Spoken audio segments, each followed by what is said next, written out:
the Lightfoot Estate area, and it's Good Morning Antigua Barbuda. We've got some former classmates of mine, and I'm meeting some new friends. We've got Tracy Witty Brown and Damien Brown, and also Melba Phillip. Yes, learning the names as I go along.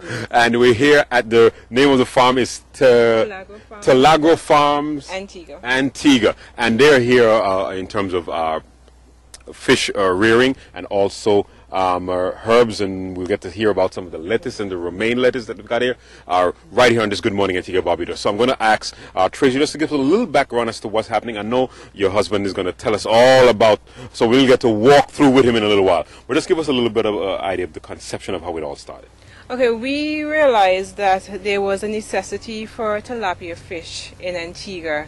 And my husband, with his brilliant talent and ideas, he decided that he should create a vegetation and a fish farm to help the youth of Antigua, empower the youth with regards to farming, and also to supply locally and internationally tilapia. And there is a niche for it, there is a need for it, and we started this project in December of 2012 last year, and we have had rapid growth, and we've had a lot of interest from the public, and we will be going forward with this project. Wonderful. Give us an idea of what you have on the ground right now. I will let my husband. All right, let's get to him. But there's a good friend, Melba Phillip here as well. I would have him tell us exactly reasons why she's in our camera shot today. Well, she's trying not to be. But, yes, good morning. I just happened to come down here to see him. Okay. And he said to me, look, ABS is coming now and I want to eat. I said, but no, I have to go home and cook, man, I can't wait. He said, look, I have to wait. All right, when good. I was going out to get, he said, oh, here they are, here they are. Okay, good, so, wonderful. So we catch you. Yes. Tell us, Damien. Yes, good morning, everybody. Well, Miss Melba Phillip is a good friend of mine. She's a neighbor of mine. She has a small farm next door to me as well. Okay. And she's the person who is responsible for the slips when when I'm ready to transplant into the ground to grow. She's the one who is responsible for the seedlings and all that. So she's the slip supplier? Yes, she does. Okay. So we can get any kind of slip from her? Any kind of slip. Mango tree and so too? No, I don't do trees. Not food trees. Herbs and vegetables. Herbs and vegetables. Yes. All right, good. Herbs and vegetables specialist. All right. Yes, yes. Wonderful. Well, thank you. And you say you're going to cook now? I have to go. All right, so when we're done, we can come up. Well, All yes, right. All right. Well, yes. Damien and Tracy, tell me exactly the plans, and we're going to walk through a little bit, so I'm hoping my camera guy can follow us. Let's maybe start. I see you're even you're diversifying. I see these are some pineapples, so we can get those next year. Yes, 18 months. Well, pretty much we planted them about 2 months ago, 2 months ago. So they should be ready within, I think, 15 months. I should say. So they said 18 months. Put the countdown on them. All right, we've got some other stuff on the shed here. Tell us exactly what we got. We have celery. Celery? Underneath, yes. All right. And they're growing better in the shade, actually. Right. So not the direct sun on these? No, well, they're getting 85% shade when you use this, because it's an 85% covering, so 15% sunlight, which they do better in the shade. All right. You know, so these are just about ready to pull out, or we got to give them another week and a half? Another week and a half to 2 weeks. Okay. You know, you could give them still in a cut. Wonderful. But some people would say you could cut them now if you want to. But the backyard gardeners, you could just start cutting and use. But if you're going to do it for market, you want to get your best, you know, the best yield from the best quality. You have to, you know, allow them to grow. Let them grow. Let them grow. Let them grow. All right. So while we let those grow, we're going to go to the next bank that has some beautiful looking lettuce. We are at the second bank here now, which has some lettuce, right? Yes, it is. What species of lettuce we have here? These are the tropical emperor. Okay.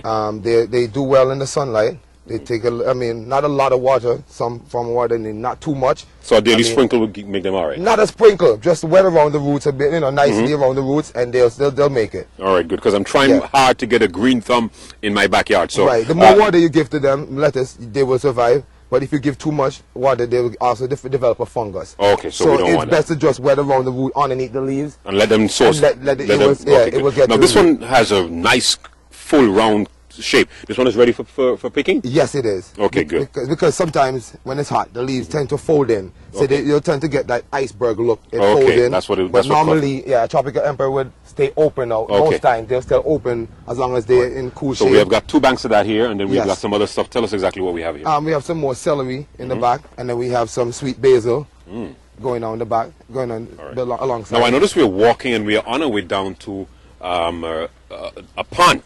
Yes. Now, this is a part of your establishment. Tell us exactly what's happening. Well, this is a pond. This has been here for, ever since. Everybody probably know. Well, a lot of people know that this pond is actually a part of the pond that extends from the. So this is the one that started on the main road. Same pond. Wow. But and we're just about maybe a 3/4 of a mile down. Maybe a half a mile. Half a mile. Yeah. Wow.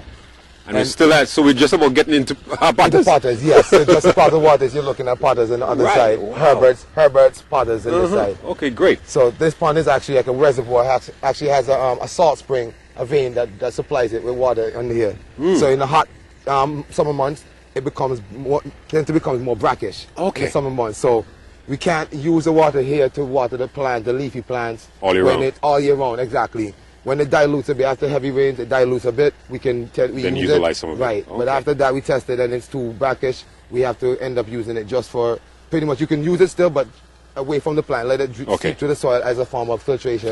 Then you can use it, but for like the lettuce and stuff, that like to get their leaves wet, you'd have to end up using a regular. As I said, I have to start to hang out with you because you seem to have all the technical information. Right, I've tried a lot of things. I mean, a lot of people go to school and they learn something in school. I mean, not everything you learn in school is going to work because you don't live in an environment. So this is about street smart farming. Exactly. You have to try it. You have to buy it, buy some seeds, try different ways. Like you notice, I have some in the sunlight, some in the shade. I have some celery in the sun. I realize.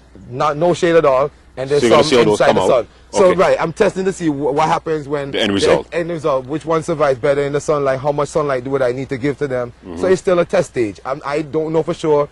Exactly what it's going to be. I have to try. All right, Damien, I was on our way to the jetty just to see what was happening down there, but I noticed that there's some power inverter. Why you have this on the side? You need current on the side? Yes, I do. I do need it for oxygen, to give oxygen to the fish. Okay, for the filtration. For the filtration system as well, and for oxygen. The fish need oxygen in order for them to eat properly. Like we need oxygen to breathe so we can eat properly. They need that. So that's where the inverter comes in.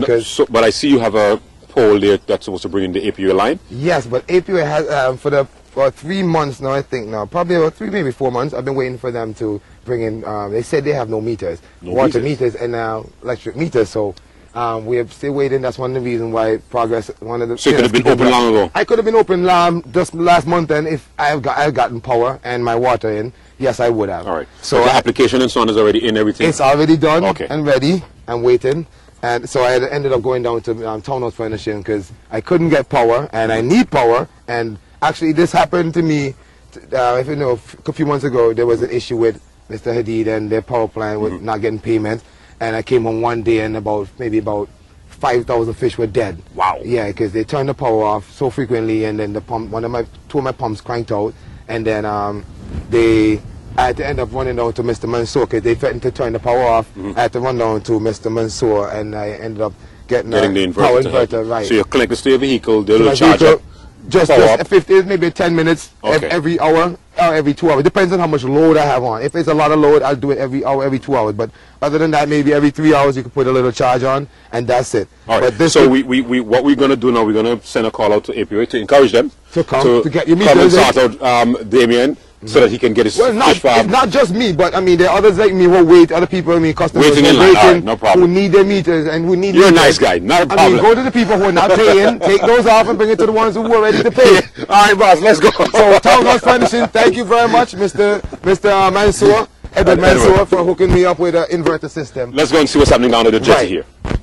All right, the realities of the Tilagro Farm. What, fish is already jumping up here? What is going on here? Our local tilapia, or Cali. Everybody knows that Cali. The Cali? Yeah. You call it the local tilapia? No, it is a tilapia. Okay. Tilapia is over 80 different species of tilapia. Antigua, this is our breed, yes. Call our panfish tilapia from now on, yes, everybody. Cali is not a scientific name. The scientific name for tilapia, for Cali is tilapia, but we call it Cali. Okay, but it is a tilapia, but it's because of the inbreeding that has gone up by for the years and no food. So we have some guppies they're swimming around too? Well, a little, we call them, what do you call those fish again? Savage. Savage. A lot of people, panfish, they call them cutterfish. Okay. But if you know, there's some of my, I've actually put some of my tilapia, the ones I brought in, and I started rearing into the pond as well. Okay, so persons can really come and have a full activity here. Yes, you can do some pond fishing, get something from the grill, understand, even get it with lettuce too, because you have lettuce growing. You have your own seasoning, you can get your seasoning, prepare your fish right here, bring your own coal pot. If you want to, bring your coal pot, come in, relax, and enjoy yourself. Wonderful. You know? This is indeed a proper planned operation, and we want to say congratulations once again. And this is for real, as we say, right here in the nation of Antigua and Barbuda. Tilagro Farms, come patronize them, support them. It's, of course, a local entrepreneur doing something for the nation of Antigua and Barbuda. And the fishes are real. And I'm sure the quality on them will be superb once they get up to plate size. We wait for these to go with the plate size too. Well, some people eat them less than the Chinese, and so we scrape them through with the nets and take all of them. So I encourage people to come out because I feed the fish in the pond. They won't grow if you don't feed them. So I encourage the locals to go out, buy some fish food, go around to the ponds, the local ponds, just throw it into the ponds. Once you feed the fish we have here, they'll become the same size like I have. They just need food. That's all they need. Our local Cali just need food, and they'll become big. Just like a regular tilapia that you see in the supermarket. It will be something worth going to catch. Going to catch, right. All right, good. It seems like there's a lot of land that you have access to. Give us a little bit more about the vision of what it is, because I know the primary thing that you're going to be doing is the fish farming, because I think you have, how many ponds you have right now? Let's get close to those. Maybe we can talk about those. How many ponds you have right now? Well, we have 14 fish ponds. 14 fish ponds? Yes, we do. So, wow. So the two that I passed, they were just a little welcome at the start of it. Yes, they were. Those are the first two I did when I got acquired the land in December. Okay, Damien, tell us, you told me 14 ponds on this compound, right? Yes, we do. So far. And you are planning to do more? 52 in all. 52 ponds? Or more. So you're going to Potters with those and all things? Well, the land extends back to Potters, it does, and Herbert. Okay. So, I mean, it's 7 acres of land. It could hold more than 52, but my aim is 52 by the end of the year. And then to do some other stuff as well. All right, so we've got fishes in here? Yes, we do. Well, all the ponds have fish. Okay, so once we throw some food in, we should see them pop up. Yeah, they're digging. Yep, they're popping up. Oh, there they are. Yeah. There's definitely life in that hole. Yeah. I hope so. So we've seen that. But as you spoke about 14, we got to go down and see the others, see the magnitude of what you're doing here. And as you said, you had a start just in December. Your wife said you started early December. Yes, we acquired the land. So have you started supplying our produce out here? No, we have not. We have started supplying the produce from the ground, yes, but not the fish. We have not supplied the fish yet. So you're waiting for these to get a little bigger. To grow bigger, and actually we're in the breeding process. Instead of selling out the fish, they grow right now, we pretty much use it and to keep bringing in fingerlings. We're actually breeding our own fingerlings, so we have our own breeding stock. Okay, all right, so you then have a good supply on your hand. Yes. Let's just take this walkthrough, because this is indeed, I must say, a good start. And we've got you got the black ones there? Yeah, we have the black now tilapias, which grow the biggest. Normally they tend to get to 5 pounds within 2 years. Wow. So, I mean, if you leave them, if the longer you let them grow, it's the more money you'll make per pound. I know. Yes. Okay, Damien, I noticed that we were coming up and you said there are 14 ponds here, and I think this is pond number 5 or 6 or so? Well, from this end, it's pond number 3. Pond number 3, okay. From this end, but I noticed some of them are on the ground, and then this one is above surface. Yes. Is there reasons why we have the different types? Yes. When I started originally, I started in my backyard, and I needed to have stuff where I could move from one area to the next. Right. So this one might go back behind your house. If I wanted to, I could take it back in the yard. If the wife says, there's too much here, and I have to take some up, which I doubted, because that was a problem at first. I had to get some of the yard. So you're trying to keep the house happy? Right. I had to keep the home happy, so I had to bring them here. No problem, not a problem. So this one has fishes in the well? Everything has fish inside. Okay. Yeah, you should see some movement, but if you get too close sometimes, they get timid. They tend to get timid, right? Yeah, not a problem. And smart fish. But very smart, very intelligent fish. Yeah. All right, so let's keep on walking, man, because I really want persons to see the magnitude of what we need. So you have your security in place? Yes, That's Rufus and George? No, Winning and Goddess. Winning and Goddess. Yeah, we got the name from Charlie Sheen, his goddesses. He just kept saying winning, and they were born the same time when that Charlie Sheen episode came around. Now, this is a big concept, as you said here. You have plans to do some 52 ponds out of the 14 that were at the end of the year.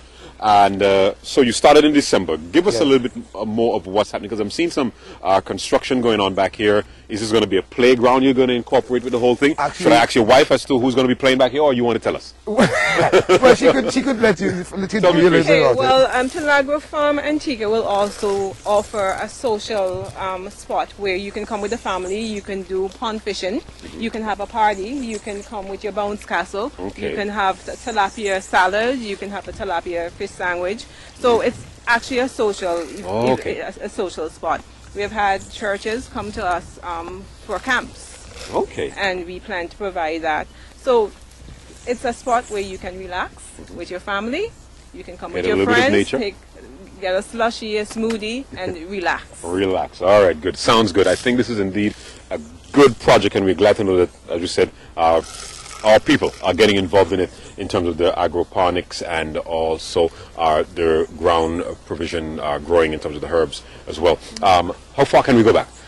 This is actually our bar and grill, okay. Our restaurant, where we have gazebos that are being constructed. They should be completed by the end of the month. Okay. And another social spot where you can relax. And everything is close to the pond, so you can always have Right. that nice breeze blowing. Would you allow persons to even throw a line out there and Of relax? course, yes. That- you can have a drink and throw your fish line over and catch So you some can fish. get one, dip your hand into the pond, or you can fish throw a line here. No, not dip your hand in the pond. Really, I mean, these are for commercial purposes. The pond, these smaller ponds are for us commercial. Do some business, all right. Yes, so KFC and Island Provision and the locals, you know, who were interested in getting fillets or head and tail, Understood. locally done.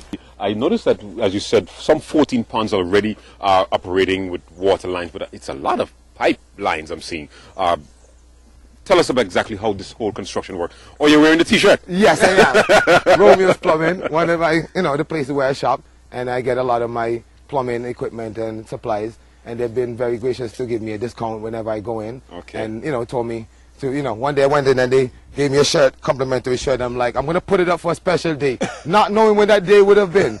But it's today. That day came, so I'm wearing this shirt, Mr. Romeo. Okay, so good. I'll be coming back to see you again soon. Wonderful. Well, Yes. we're glad to know that, as you said, other local Yes. entrepreneurs is able to support one another to be able to develop projects like this. Well, I see this pond here. I need to get close to this because I'm a water guy. So Right. well, let's go and see here. As we know, are we going to be doing, apart from the recreational fishing, any other activities will be taking place in the pond? Any other water sports, or Yes. bringing a jet ski? What are we going to do? Well, jet skis, we don't want to be putting gas stuff with any chemicals involved. Okay. Yeah, so we do anything we'll be doing with the electrical, like remote control boats, Okay. maybe a kayak, stuff Okay. that are not Understood, motorized, understood. right? So you we can, don't want any keep the purity contamination of to your the water. pond. We right. also have a few activities in the making, but we will advertise that. So that will We come out as cannot- a- we Get cannot everything expose out, everything. right? So that you'll breast that balloon when the time comes. comes. All right, cool, wonderful. I think this is indeed a great initiative, and I must congratulate you guys personally. And give us a little bit more of what's to come. As we said, it's 7 acres that you've gotten access through the government. Right. So we want to thank them as well. Yes, and, Mr. Grant, Okay. Charles Grant up at the abattoir was instrumental in me getting the land, and our agriculture minister as well. A few people I'd like to thank as well would be Jews Lumberyard. They've been gracious as well to give me discounts as well when I purchase the lumber. Bargain Center has given me some as well, but especially Romeo's Plumbing. I have to really say thank you to sounds Mr. like Romeo. Rovio Plumbing is a partner in the Tilagro Farms. Tilagro Farm. I mean, they're going to be like one of the most important people because, I mean, for you to build 52 ponds, you're going to always need pipes. Right. So, Mr. Romeo, you'll be seeing me from now until Thy Kingdom come, and my eyes closed, or whichever one comes first. No problem. Yes. Also, I just want to thank the residents of Lightfoot for their support. They've been very, very supportive, and I just want to thank them. For Yes, as well. Wonderful. Thank you. Give us some contact information for persons who want to maybe jump in, and not only as partners, but to really support what's happening here in terms of maybe doing some recreational activities or getting information in terms of supplies that you guys have available. Okay, we are on Facebook. You can search for Tilagro Farm Antigua.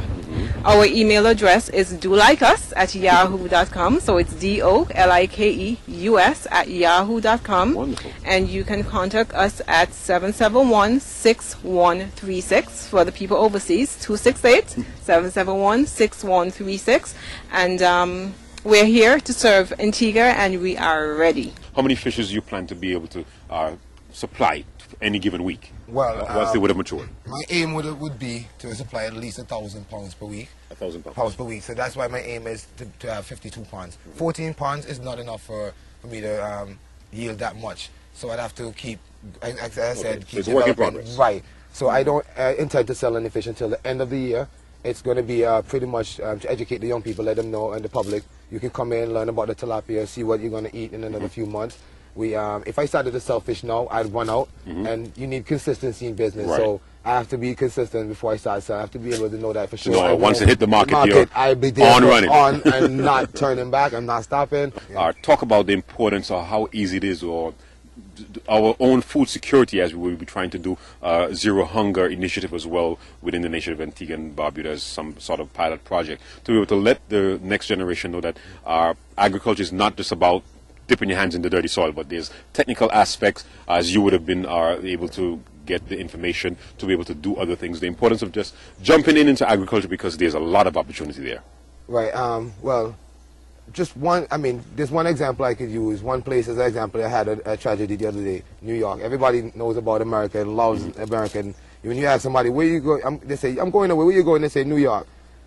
Take New York, for example. They had a song, right? And within America, they're right within the U.S. mainland. They're part of America. And they couldn't get gasoline, simple gasoline, foodstuff, the simple necessities they needed. They couldn't get it. I mean, what if that happened to us here in the Caribbean, that the ships couldn't come or something, natural disaster happened? Where would we get our food if we didn't have it here? Well, we all come into Lightfoot, trust me. Well, for instance, right, exactly. When the fishermen, pretty much, when the fishermen have bad weather, they can't go out to fish, I'll have fish.